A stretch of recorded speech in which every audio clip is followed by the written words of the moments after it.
Let me go to Patty White next. Thanks, Dr. Shah. I'm wondering if you can give us some insight into Maine's case rates. On the one hand, our overall case rate is low compared to other states, but we now have, according to one tracker, the highest rate of growth in cases in the country. Can you just tell us why you think that is, why Maine is seeing such a high rate of growth compared to other states? After months of pushing the narrative that the policies and actions of Maine's state government have provided better results than almost every other state, Shah is in a bind here. He can't just say, well, things just happen, because it undermines the idea that his policy recommendations have saved Maine from the worst of the virus. Instead, he blames the sudden rise in cases in Maine on Hurricane Ida that made landfall in Louisiana 2 weeks earlier. The first is a relatively dramatic decline in case rates in states that were previously at the top of that list: Mississippi, Alabama, Georgia, Florida, Louisiana. Some of that, no doubt, a function of drop off in testing from Ida. But when those leaders have fallen off, then other states have an opportunity to move up.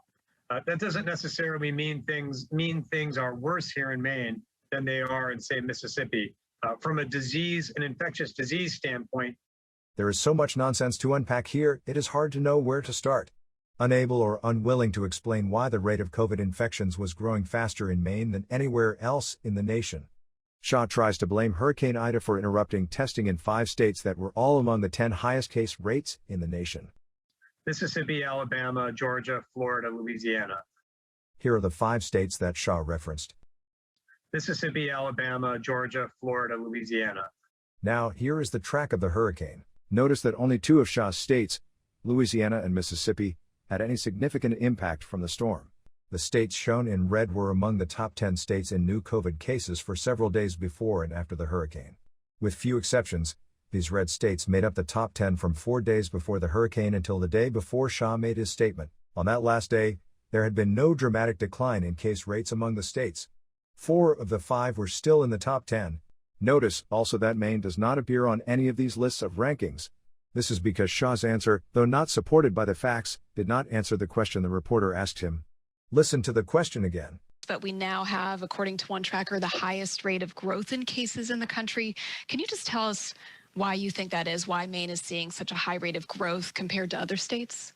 The reporter never asked about case counts. She asked about the growth rate of new cases, a category in which Maine led the nation. But Shah was unable to answer her question, because the answer is simply, I have no idea. Biology, geography, and other factors shape COVID data, not government policies. If Shah were to admit this, however, then he and his opinions and proposed actions, and in fact his personal popularity, would all be exposed. So, instead, he made up this long, factually dubious reply to the reporter, diverting the subject away from the one that makes him irrelevant. This is how Maine became the fastest growing COVID-19 state in the nation thanks to a hurricane in Louisiana.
you, you've got a tool, and that tool is to go get vaccinated, because at least as to the Delta variant, the vaccines remain extremely effective against them.